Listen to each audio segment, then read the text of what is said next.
Vous écoutez Europe 1, il est 8h18. L'interview politique d'Europe 1 à voir sur europe1.fr pour découvrir la doudoune verte de Jean-Pierre Elkabbach, qui n'est pas le président de la COP21, mais qui le reçoit ce matin. C'est également le ministre des Affaires étrangères, Laurent Fabius. Messieurs, c'est à vous. Fait désormais partie du club des 2 degrés ou des 1,5 degré. Qu'est-ce qu'ils ont tous, Barack Obama, Xi Jinping, les dirigeants du monde enthousiastes? Téléphone à François Hollande et à Laurent Fabius pour les féliciter de l'accord de Paris. Bonjour. Bonjour. Merci d'être avec nous, Laurent Fabius. Vous avez donc le soutien et les promesses des 2 plus grands pollueurs du monde, les États-Unis et la Chine, qui sont manifestés hier. C'est probablement de bon augure pour l'application de l'accord de Paris, mais que 195 pays adoptent le même document, c'est plus qu'un compromis. Ça frôlait le miracle, non? Oui, et c'est d'ailleurs pour ça que jusqu'à présent, on avait toujours échoué. Mais c'est vrai que c'était extraordinairement difficile parce que ces pays sont très différents entre les îles Maldives, l'Inde, les États-Unis, la Russie. Il fallait trouver un chemin commun avec une règle, c'est que cet accord ne pouvait être accepté que si tout le monde, les 195 pays, l'approuvaient. Et donc il a fallu faire un travail énorme, mais il faut dire aussi qu'on a été servi par les circonstances, parce que le phénomène du dérèglement climatique est tellement grave que les gens en prennent conscience. D'autre part, les scientifiques ont beaucoup aidé en disant voilà ce qui va se passer si on fait rien. Vous citiez la Chine et le président Obama qui ont pris position. Mais après, il fallait mettre tout ça en musique. Oui, vous allez nous dire tout à l'heure comment. Oui. Vous avez ouvert, avec la France, vous avez ouvert un chemin. Maintenant, on ne peut plus, je pense, en sortir. Mais limiter la hausse de la température de la planète bien en deçà des 2 degrés, si possible 1 degré, qu'est-ce qu'il faut pour y arriver?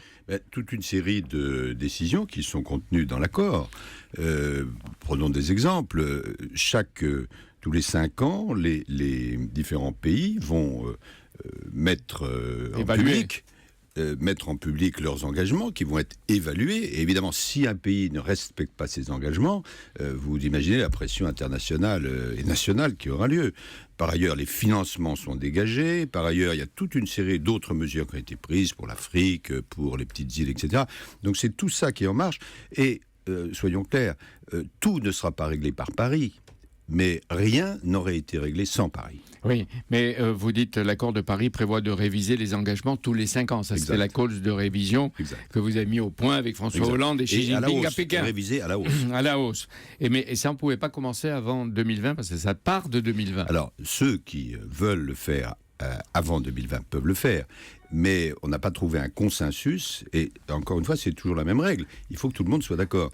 Et ce que je trouve miraculeux, pour reprendre votre expression, c'est qu'on est arrivé à trouver un consensus, mais pas sur une base minimum, sur un texte, tout le monde le reconnaît, qui est quand même un texte très ambitieux. C'est-à-dire on va réduire le charbon, le pétrole, et on va changer le mode de vie. On va vers une économie décarbonée, et c'est dit en toutes lettres dans l'accord, parce que non seulement il y a cet objectif des 2 degrés ou des 1,5 degré, mais dans la deuxième partie du siècle, il faudra que les émissions de carbone soient compensées par les puits de carbone.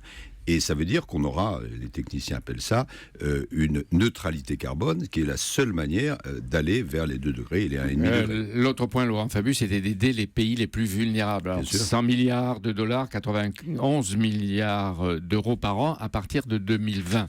C'est-à-dire dans 5 ans. Oui, mais déjà, il y a beaucoup de milliards qui sont donnés. En 2020, il faut qu'on arrive à cet objectif des 100 milliards par an. Et ensuite, il sera réévalué, ça a été un point de discussion très important, à la hausse. Et donc, et puis, il y a un autre point important. Mais on est sûr que les gens paieront leur cotisation? C'est même pas les une cotisation. Ouais, c'est leur contribution. Non, c'est l'addition des fonds publics, des fonds semi-publics et des fonds privés. Mais l'autre élément très important, c'est que les pays émergents se sont engagés là, sur une base volontaire à pouvoir eux aussi contribuer, ce qu'on appelle la coopération sud-sud. Donc on n'aura pas simplement les pays riches en direction des pays pauvres, mais les pays émergents en direction des pays pauvres. Et alors il y a les sceptiques qui trouvent que c'est trop beau pour être vrai et qui disent l'accord ne peut être juridiquement contraignant parce que rien n'est prévu pour sanctionner les États qui ne veulent pas tenir leurs promesses. Soyons clairs, c'est pas le code pénal, on peut pas les mettre en tôle. Ça pouvait pas l'être.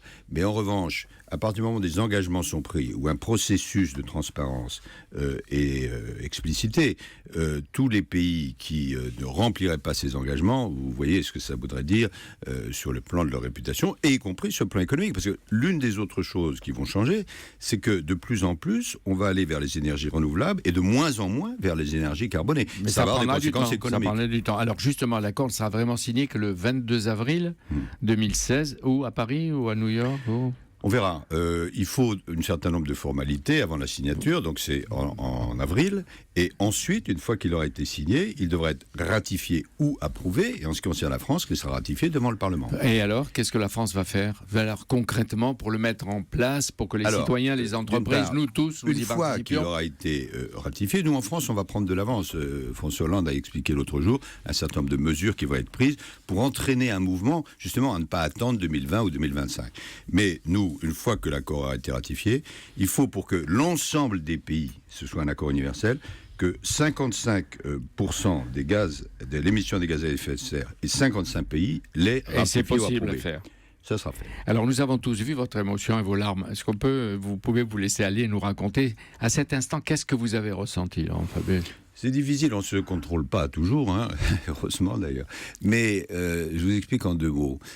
À partir du samedi précédent, c'était moi qui avais la responsabilité du texte sur les épaules. C'est-à-dire que l'ensemble de l'Assemblée a dit on n'y arrive pas, maintenant c'est la présidence. Et donc c'est une responsabilité très très lourde. Je m'y suis repris à 3 fois, mais volontairement. Et ça c'est la technique. Mais je veux dire, il y avait l'avalanche de sentiments. Je sais pas Attendez une seconde. Premier texte, deuxième texte, et au moment où j'ai fait mon discours final, j'ai dit aux différents, enfin aux 195 pays, il n'y aura pas d'autres textes. Et donc là, ce que vous êtes en train ce que vous avez devant vous, c'est le texte qui peut faire basculer dans le bon sens l'humanité. Et puis alors pourquoi à un moment on est élu? J'ai pensé à tous ces gens qui auraient voulu connaître ce moment, qui était absolument extraordinaire, qui n'étaient pas là. Et c'est ça, je pense, qui a déclenché cette émotion. Oui, mais c'est un sommet dans une vie, ça aussi. Oui. Même pour vous. Mais bien sûr, parce que, si vous voulez, moi j'ai toute ma vie, j'ai été au service de la collectivité.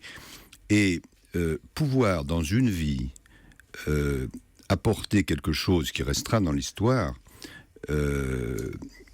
au monde entier, y contribuer en tout cas, c'est une chance extraordinaire. Ouais. Cette négociation marathon a duré 2-3 ans.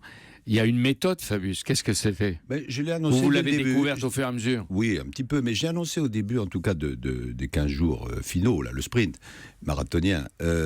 L'écoute, il faut écouter tout le monde, y compris les plus petits pays. La transparence. J'ai dit, moi, je vous donnerai pas de surprise, mais je veux pas que vous m'en apportiez. L'ambition, parce qu'il fallait pas un accord minimum. Et puis le sens du compromis, parce que c'est ça. Et ça, c'est un peu le fruit, c'est peut-être mon tempérament, mais de l'expérience. Moi, je suis juriste à l'origine, et le texte auquel on a abouti, c'est pas du roman feuilleton, hein, c'est quelque chose de très précis, donc ça m'a servi. J'ai présidé l'Assemblée nationale plusieurs fois, 2 fois, et il y a une technique, une dynamique, comment à la fois donner la parole, permettre à chacun de s'exprimer, mais au moment qu'il faut, arriver à la décision. Et puis, j'ai la chance, depuis maintenant 3 ans et demi, 4 ans, d'être ministre des Affaires étrangères, c'est-à-dire qu'avec François Hollande, on rencontre tous les responsables du monde, et à chaque fois, on leur a parlé de la COP21. Et donc, une confiance s'est créée, et à la fin en particulier, si j'ai le temps, je vous raconte une anecdote, c'est cette confiance qui a permis de faire basculer les choses. Je raconte en un mot. Le texte est très compliqué, très long, etc. Et dans le dernier état du texte, le secrétariat a commis une faute de frappe. Ouais. Bon, c'est-à-dire que au lieu de dire, comme dans les 2 versions précédentes, que les partis, comme on dit, devaient faire ça, should, il a été mis shall. Et c'est-à-dire feront ça. Les Américains n'ont pas accepté. Ça n'a pas la même conséquence juridique. Dans un cas, c'est une obligation de résultat. Dans un autre cas, une obligation de moyens. Donc, les Américains ne pouvaient pas l'accepter parce qu'ils auraient obligé à passer devant le Congrès, etc. Donc, ils m'ont dit, là, on ne peut pas accepter. Alors, j'ai expliqué ça à tout le monde, et notamment au groupe qui s'appelle le groupe des 77, qui comporte 134 pays, qui est le groupe déterminant.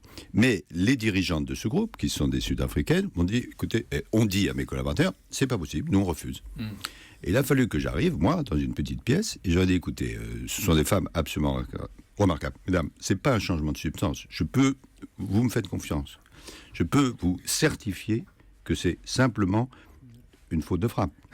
Et donc, on ne va pas bloquer l'accord pour l'humanité à cause de ça. Et elles m'ont dit, Monsieur Fabius, on vous fait confiance. La méthode, et à partir de ce moment-là, on a pu rectifier matériellement. Je les vais choses. vite. C'est une petite anecdote, mais c'est Elle ça, est créer la significative. confiance. La méthode, Fabius, on peut l'appliquer en Syrie et en Libye, dont parlait Jean-Yves Le Drian. Il est pas en ce pareil. moment l'État islamique est en train de s'installer. C'est pas pareil, parce que là, disons que c'est un combat pour la paix, bien sûr. En fin de compte, c'est pas simplement un texte environnemental, c'est un combat pour la paix.